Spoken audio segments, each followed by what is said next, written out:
Hello everybody, I am Tom and you are watching me play The Witcher 3 Wild Hunt. Incredible time of day to start this episode actually. It just looks really pretty. The sun just sort of peeking over the top of this. It's either dawn or dusk. That would be... I don't know. Let's see. Morning? Yeah. Oh, there you go, top right, 4 AM. Right.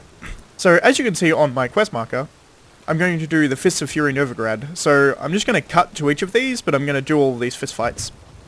I'll be with you in a second. Alright, first thing first, let's fight Mortimer. Where's the bookie? The second sword, is it in case the first one breaks? No. Smart. I'm Geralt of Rivia. It matters not what you're called, it matters not where you're from. What matters is if you're prepared to fight Captain Mortimer! Who organizes these fights?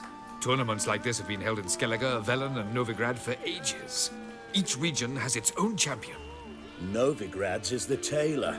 Defeat Mortimer, and you'll gain the right to challenge him. Let's go. Wager the max amount. I'm ready. Let's do this. Fight! What? Lost your nerve?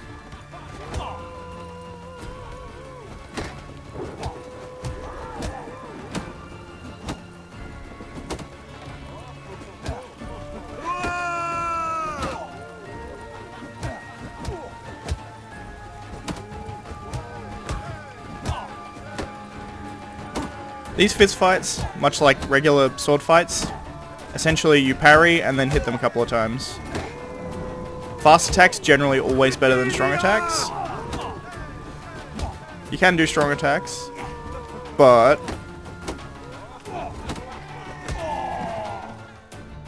parry, fast attack is usually the easiest way to do it. Dethrones Captain Mortimer! Behold your prized champion! It's no cakewalk to the title of champion. More opponents await. You must defeat Georgius George, who reigns at the Golden Sturgeon, and also O'Neill, whom you'll find near the entrance to the slums. Only then will you gain the right to challenge for the title of Champion of Novigrad. So I'm gonna go to those. I'm gonna cut once again. Is it in case the first one breaks?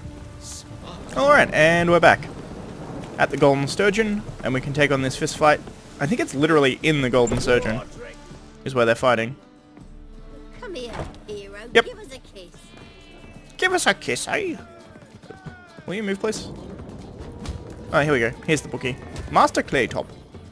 Master Claytop heartily greets the challenger. Greetings to Master Claytop from Geralt. Will you take up the challenge? Will you face our tavern's champion? Sorry about that. I'm back. Once again, just do the maximum. Yeah, I'll fight this Gregorio fellow. Your attention, please. This fine Witcher has agreed to join in battle with our tavern's champion, Georgius George. While our champion prepares, you and I should have a chat. Let us talk coin. I shall be blunt. You stand to earn a great deal, provided you follow a few recommendations. You asking me to cheat? Not to cheat, to engage in an enterprise, that is all. What say you? How much will you give me to throw the fight? Considerably more than if you win. Kiss my ass, Master Claytop. You'll regret that. A warm welcome to our competitors as they enter the ring. Geralt versus Georgius George, the pile driver. May the better man win. Now this man has the head of a potato. Slaughter the freak! How long you gonna make me wait? Fucking come on! Fucking come on.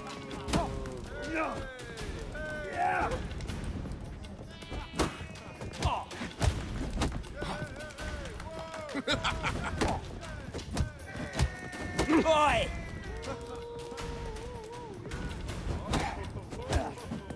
Oi!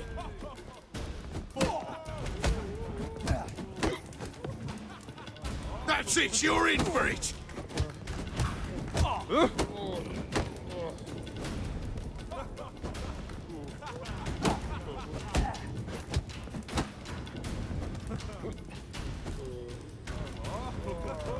That's it, you're in for it! Oi! Let's end this.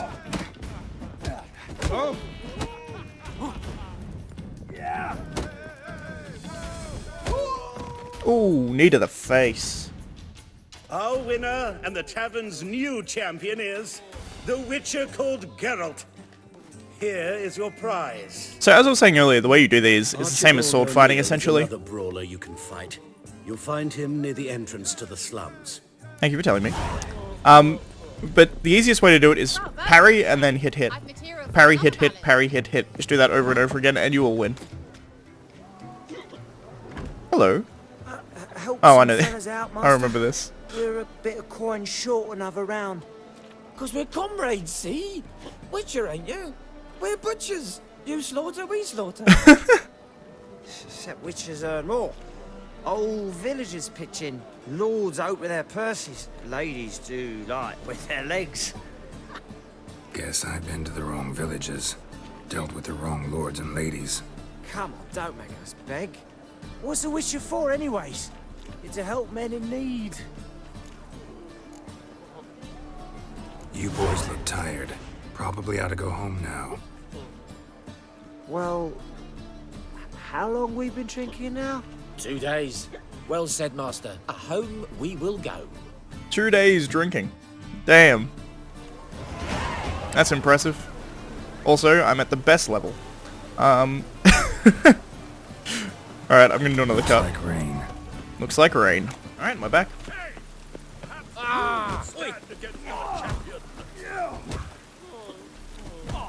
Sure.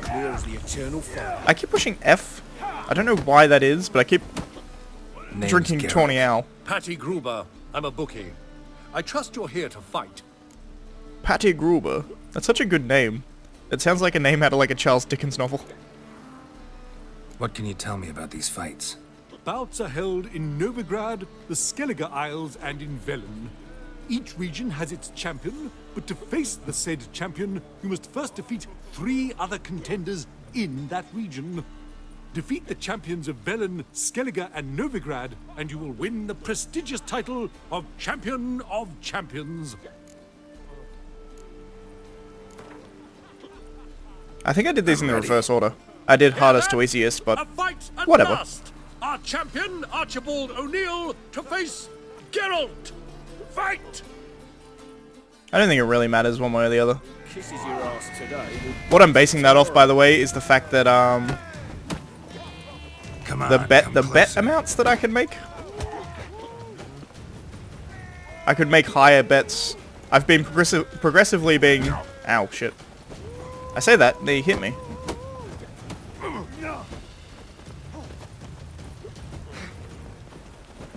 There we go.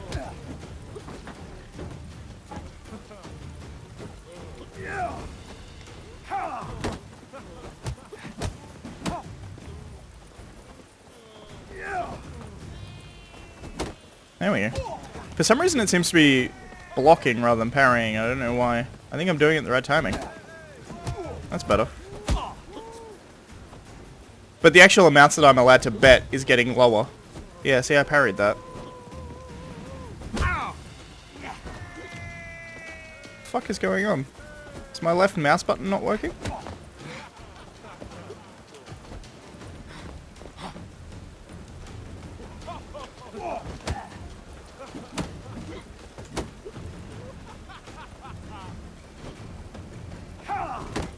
There we go. My left mouse button wasn't working. There we go. I was about to say I could lose this.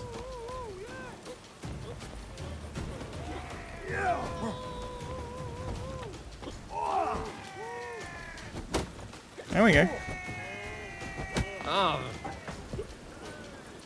Time to end this.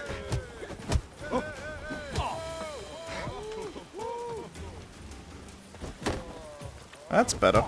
I don't know why, like I was clicking my right mouse button, which is parry, but it seemed not to be working. Champion, the man who dethroned Archibald O'Neill. Bravo to Geralt! A beautiful bout!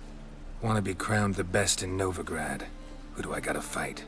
Durden the Tailor fights every night in the outskirts where the non-humans have settled. Cool. So let's go to the outskirts where the non-humans have settled. Dovelchase. Dovelchase, I think, is actually a dwarven swear word. I don't know why a human was saying it, but... Dovelchase. I'm pretty sure Zoltan says that quite a lot in the books. But it's quick run out here, which is why I did it in the order that I did. Where is the bookie? Over here. Ah, we've been expecting you. We're already taking bets. You've been weighed, you've been measured, and you've been found scrawny. In what world could you possibly defeat me? This elf's a dick. That been the case with all champions of Novigrad? No, I am the first. Do you know why they call me the Tailor? It began after I gutted some men with these very hands. I knew that was gonna be a shitty story. Geralt, always good at shit talking. Let's go, 120. Came here to fight the Tailor, so let's do this. Novigraders, one and all. A Novigradians? momentous occurrence. Before us, in just minutes, Geralt of Rivia will face the Tailor. Novigraders Come here, bitch. seems weird. Uncle Durden wants to sew you a new face. Come here, bitch. This guy punches a lot faster than a lot of the other guys. All the other guys do very, oop, and he will actually parry you as well. But you notice his, there you go, he beat me. You notice the way he does jabs? Take a good look in the mirror. As opposed to big You'll wind-up see punches? Your all-new face, courtesy of the Tailor. Let it be known that Durden has won the bout and retained the title of Champion of Novigrad. It's not in the title line, I can just fight him again, look. I want to fight the Tailor. He does a lot of jabs rather than doing, I don't know why my right mouse button is I'm ready. Going weird. Fight! Maybe I'm just mistiming it, but I feel like I'm doing it fine. Can they not burn those briars beyond the city walls? That's better.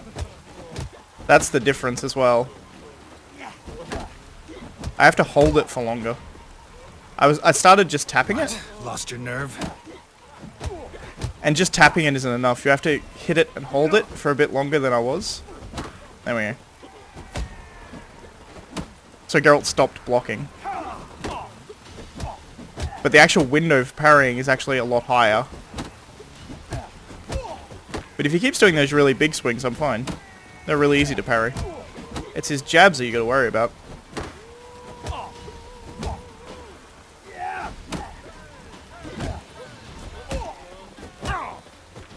There you go, see, jabs.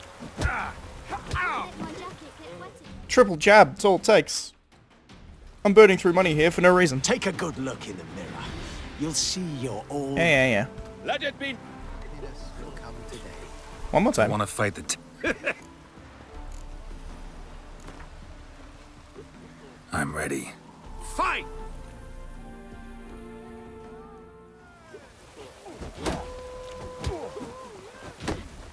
Shit.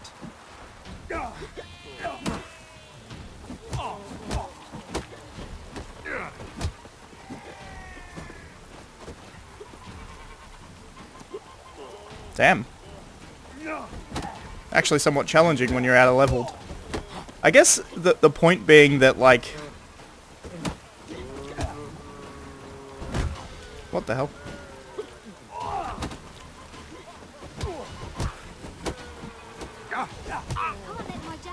When he can take me down in 3 shots, it gets rid of a lot of the, Take a good look in the mirror.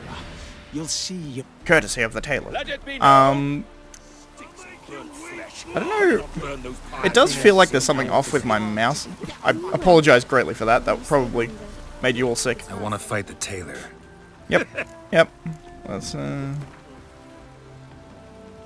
ready. Fight! burning through money here for no apparent reason.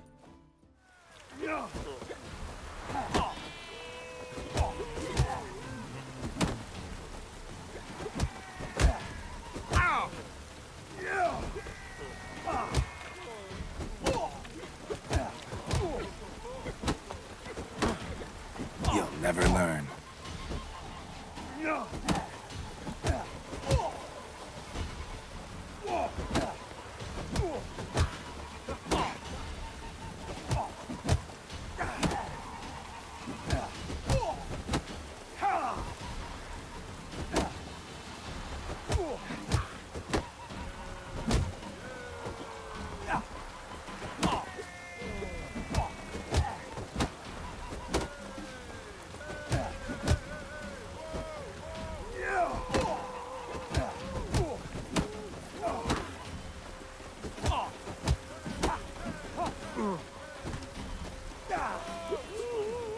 Lock on.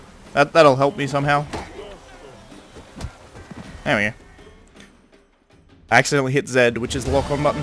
Durden is champion no more. Henceforth, the title belongs to the Drifter. If you've not had your fill of slapabouts just yet, you'll find other eager challengers in Velen and Skellige. Alright, cool. So that gave me the experience, which is mainly what I wanted it for. Also, I think I came out of that negative 120 crowns. But what you gotta do? So now that that's done, that's off my quest list, which is nice. And next, I think I'm gonna actually start the main story quest. Now this has taken me, if my calculations are correct with the cutouts and stuff, about 17 minutes. So I feel like maybe I should do some kind of side quest instead of starting the main story, but instead what I'm going to do is start the main story and try and get to a logical stopping point after starting the main story, which is going to involve, wrong quest marked, going to Triss's house. And she lives in the slums. Alright, I'm back. So this is Triss's old place. She currently lives in the slums, but that's spoilers. Hello, thugs. Hey, sod off. We're looting here. Not here for the loot. Interested in the sorceress who lived here. We're supposed to believe that. Yeah. Most likely hiding in some rat trap with the rest of them. Who's she hiding from? Temple Guards cracking down.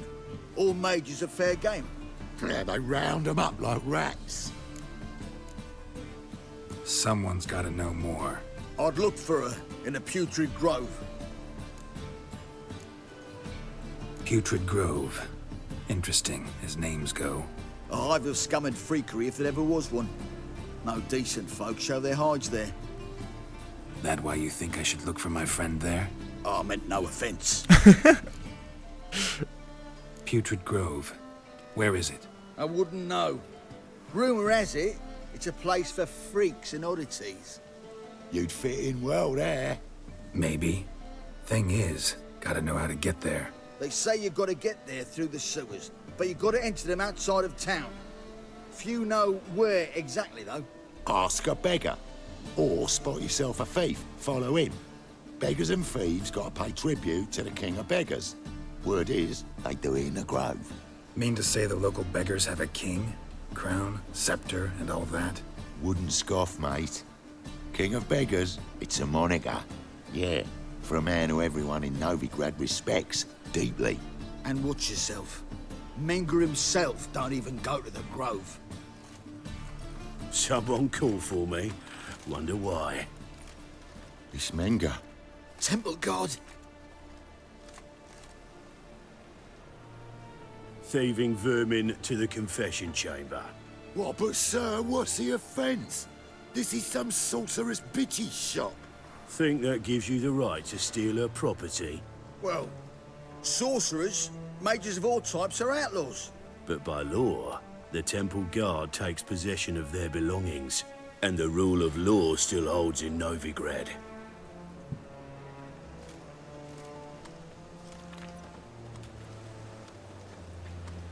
You know a bat can sniff out a moth a mile away.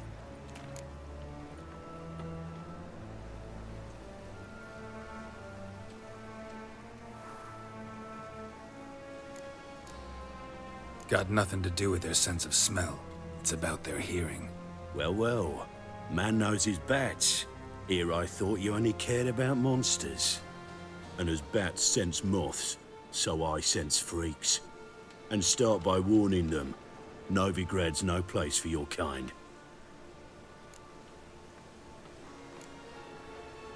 Heard Novigrad was no place for mages. Now you're telling me it's no place for witchers. So who's it a place for? Righteous folk professing the one true faith in the eternal fire. Nothing I can do to you now, but just know that I know you're here. One misstep, one error, you'll make a mistake, it's inevitable. I'll be the first to learn of it, and when I do, it'll be standard procedure, like for every magic oddity who dares taint this city's air. Be seeing you.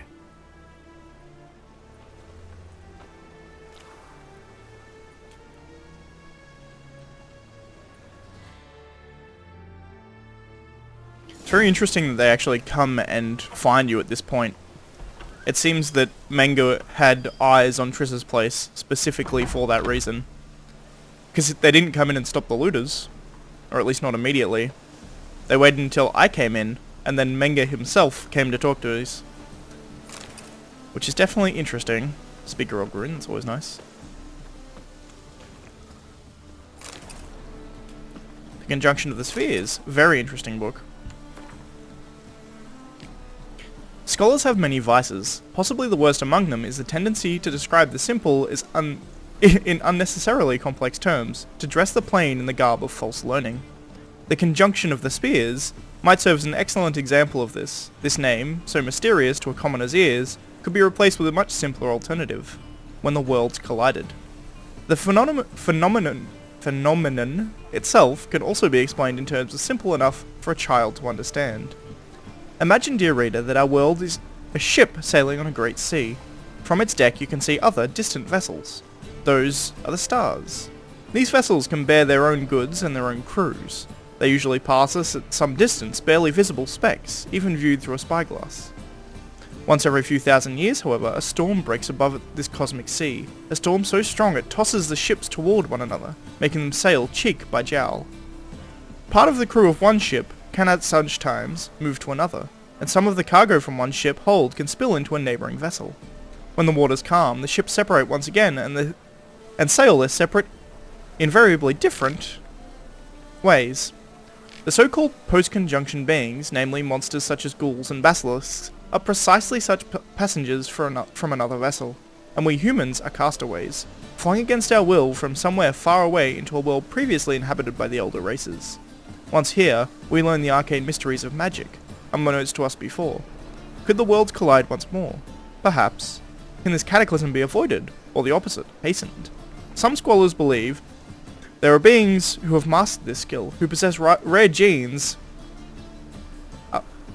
that allow which some to seize the helm of our vessel and steer us to safer waters, or to our doom. It's a weird sentence structure there. Who possess rare genes allow which. That's wrong.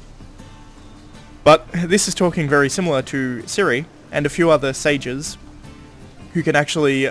Ciri is by far the most powerful at doing this. Those of Lara Doran's blood have the essentially infinite power to travel between these realms in any way they wish.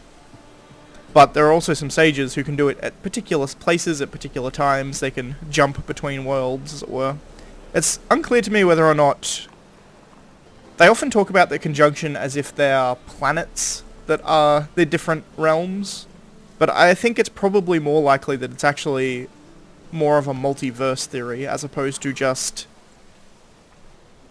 a different planet, but it's hard to say. Definitely very, very interesting nonetheless, so I may have read that before, I'm not sure.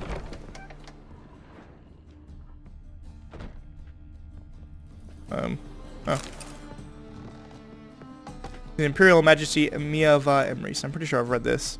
Emir var Emrys rules to expand. He has trained his strategic brilliance on a singular vision, to conquer the world. Though he rightly calls this not conquest, but salvation. Yes, the Emperor of Nilfgaard sets the world alight with the torch of civilization. That's a great line, that. Trampling the still warm corpse of his father's usurpers, the Emperor seized the throne and began to assimilate the northern realms, one after the other. Terror engulfed the north. Only the Battle of Brenna slowed the Imperial army's march toward victory. A temporary peace then took hold, though none believed this mirage would last. Emir's aim, to make the entire north a vassal of Nilfgaard, remained unchanged. Emir used peace as a cover to intensify his political efforts. Now all can see their results. Chaos and disorder devour the Nordling states. Ridden with internal bickering and backstabbing, they near collapse. Only a strong ruler can grapple this dysfunction into function. Only a wise ruler can give vision to their blindness. Only Emperor var Emrys can save the north. So our armies have again crossed the Aruga for the third and final time. I'm sure I've read this before actually, but it's a very interesting book into Emir's mindset. Herbs? Roots? Just turn to healing?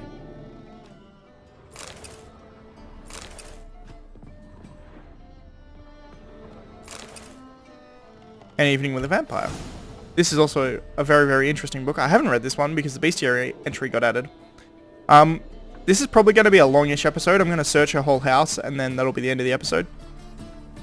So if you're not interested in all of this lore stuff, sorry, but I'm going to read through it all. My Evening with a Vampire. You'll no doubt call me a liar, a cheat, and a madman. You will shake your head in pity and snort in disbelief, but I promise you, I swear on all the gods, everything which you shall read in the pages to follow is the truth, the whole truth, and nothing but the truth.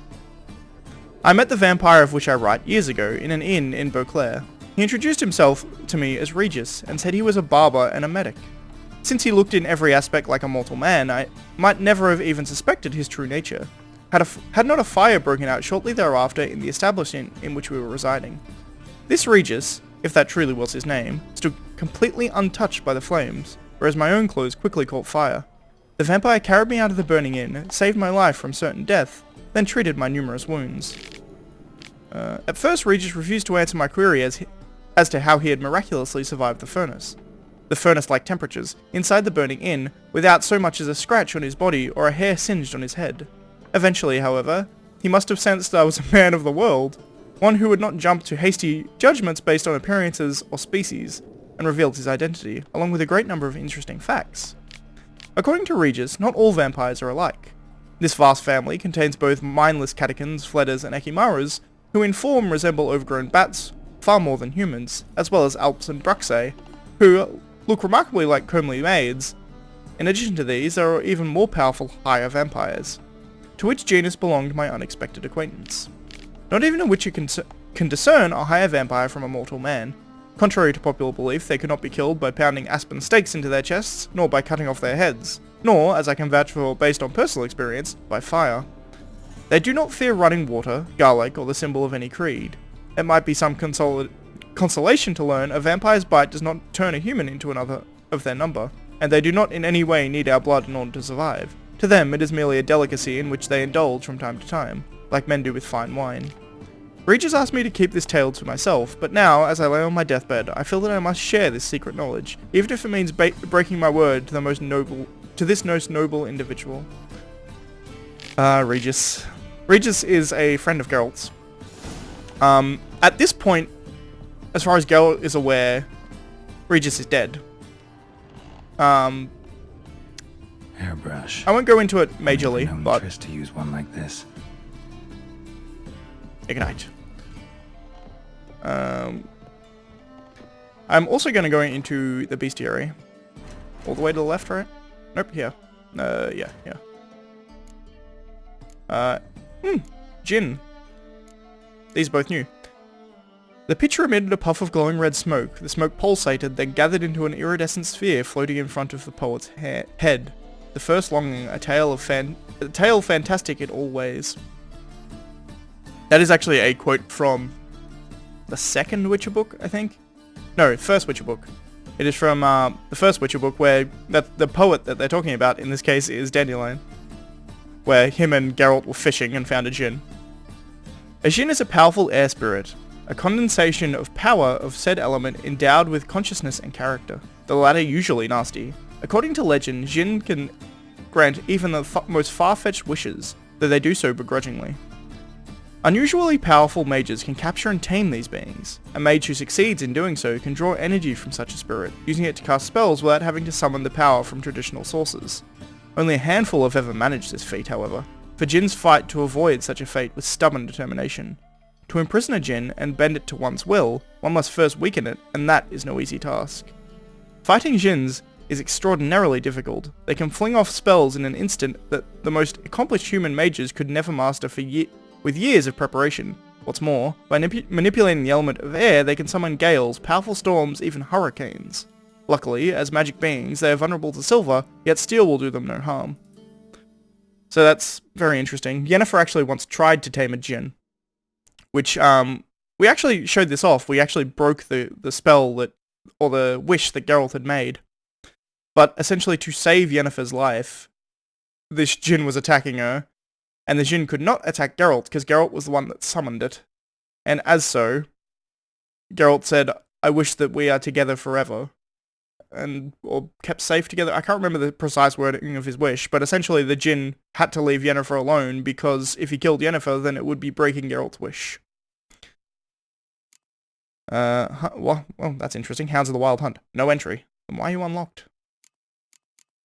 Very strange. I guess maybe you have to be further in the story for this, because it's somewhat story dependent. Higher vampires. Men, the polite ones at least, would call me a monster, a blood-drinking freak. Emil Regis, higher vampire. Only a mutual thirst for blood links higher vampires to their distant and much more primitive cousins, Echimaras, Alps, Catechins, and the like. Higher vampires are, in fact, much more similar to humans than those bat-like blood slurpers. They not only resemble us in appearance, but also share our intelligence and behavioural patterns. This means they do not squat in distant forests to hide in the shadows. On the contrary, they are particularly fond of cities, where they live out deceivingly normal lives. Even witches are not capable of recognising them at once, for their medallions remain perfectly motionless in the presence of higher vampires. Yet all these similarities should not blind us to the essential difference. Unlike men, higher vampires are immortal. Those who have faced them in combat and survived can be counted on one hand.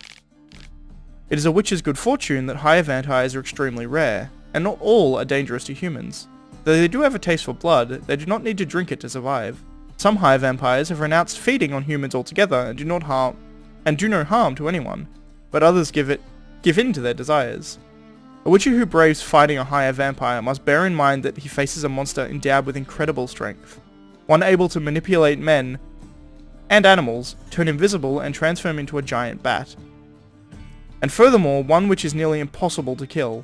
In other words, even an experienced monster slayer should think twice before accepting a contract on one of these creatures, even if half a kingdom and a princess's hand is in the offering. Even if a whole kingdom is on offering, if I'm perfectly honest. Higher vampires in the Witcher universe are... they're equivalent to gods. You can damage them, but they just don't die. Regis, for example, had his head literally cut off, and he was fine. It took him a while to get it, but it took him a couple of decades, maybe even up to a century, before he could regenerate properly. But for a vampire, that's nothing. So it's kind of... they're insane, and absolutely unstoppable. But lesser vampires are perfectly killable. They're essentially just monsters. But higher vampire, as in higher vampires as well, they use this term interchangeably a bit as well, because Bruxae and... what's the other one?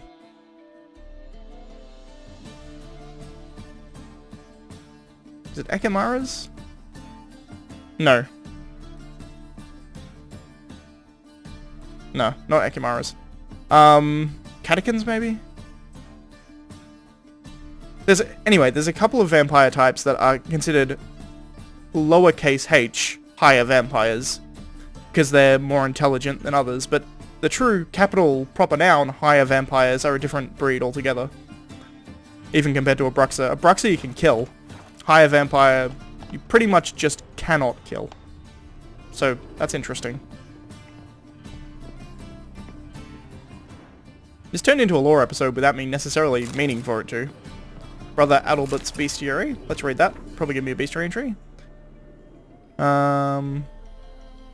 Each beast herein describes in 2 pairs you may hunt. Either seek your tracks, follow the strikes, the foulness wherever it's in its wild you find it, or lure it to a chosen place and engage it there in an advantageous battle. The latter poses less risk, for the hunter exposes no chance of an unexpected fight. Note, however, that to lure a beast into a trap, first its tastes and behaviours ye must know. As for fork tails, bait them thusly. Pound a stake into the soil, bind a goat to it, then hide ye in near to shrubbery post haste. The beast lured by the caprine odour will without fail soon come. If it is a griffin ye seek to slay, take your buckthorn from deep water. The mighty stench of this herb is to griffins like fresh roasted meat to the primest sort, and so come they will forthwith. Through far away they might be. Turn to drowners and water hags, it is known to all the sundry that fish and rotten mollusks are their loves, and as for trolls, common hooch is their weakness. Brother Adalbert, I believe, is actually a witcher. I think it's mentioned a few times that Brother Adalbert is mentioned. Magic. Gotta be Triss's. She was allergic to potions. There's a good lore point there that doesn't actually note anywhere else in the games, I don't think. Except for that one dialogue line. Witcher Science, I think I've read this as well, but I'll read it again. What I'm gonna do from now on is just read the books whenever I get them. Because it's hard to keep track otherwise, and I should be able to remember the ones I've read. Should be able to. As a mule is neither ass nor horse, though it has traits of both, so a witch is neither mages nor common men. Witches are able to cast simple spells they call signs, drawing on the basics of telekinesis, ard, pyrokinesis, igni, hypnosis, axi, and so on. They are not, however, capable of utilizing more complex spells. Indeed, they treat real magic with reserve and distrust. Widespread in their ranks is an irrational nigh onto superstitious fear of teleportation. Let me remind you that deadly accidents during translocation travel occur only once per 100 instances of such travel. That is 1%. With the amount that my friends teleport around the place, 1% is way too high. I'm with Geralt here. 1%?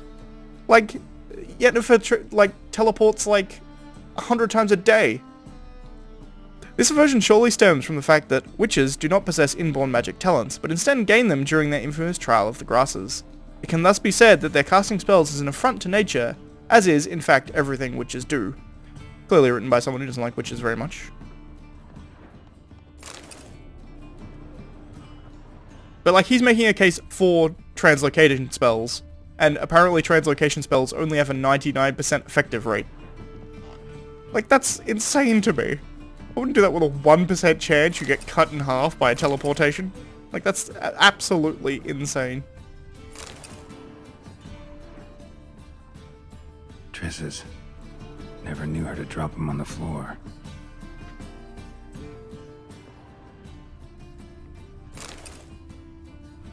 I think I've read this, but I'll read it again. Witches, not quite the devils you thought. A conviction has arisen amongst both mages and the hoi polloi that witches barely rise a hair's breadth above animals, that they are deformed and bloodthirsty mutants, and that in slaking their thirst, they do not limit themselves to the fluids of monsters. Meanwhile, the research and observations of Virgil? That's Virgil, right? Virgil of Bernard paint an entirely different picture of the cast. Of course, it is an indisputable fact that the mutations witches undergo influence their temperament, immune system, strength, and endurance. Yet one cannot consider them unthinking beings forged only for killing as a result. In fact, witches cultivate a unique culture, a specialized body of knowledge, an effective training system, and even a code of honor. They know an incredible amount about the effects of ingesting various organic and inorganic substances, and also a small amount, but nevertheless something, about the fundamentals of magic, by which I mean the simple spells they call signs. On the surface, the witches appear to be a homogeneous social entity, but in truth, their fighting styles, training regimes, and worldviews differ significantly depending upon the school to which they adhere. The best known witcher schools on the continent are the School of the Wolf, the School of the Bear, the School of the Griffin, and the School of the Viper, and the School of the Cat. Rose of Remembrance. She kept it. The Rose of Remembrance. All dried up. I realize now saying that she kept it doesn't really make a whole lot of sense. In The Witcher 2, that is a rose that Triss tells us is a rose that can help us get our memory back, because we've actually lost our memory in The Witcher 2, and she says that can help us get it back. In reality, it seems far more likely that, it's never explicitly stated, but it seems far more likely that what that rose actually does is some kind of incredibly powerful love potion, for want of a better term. Witcher Science, already read that.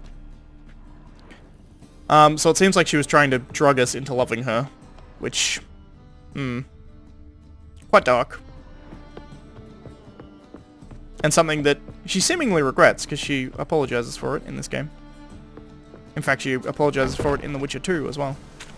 But I think that's going to be it. Next time, we're going to have to find this King of the Beggars.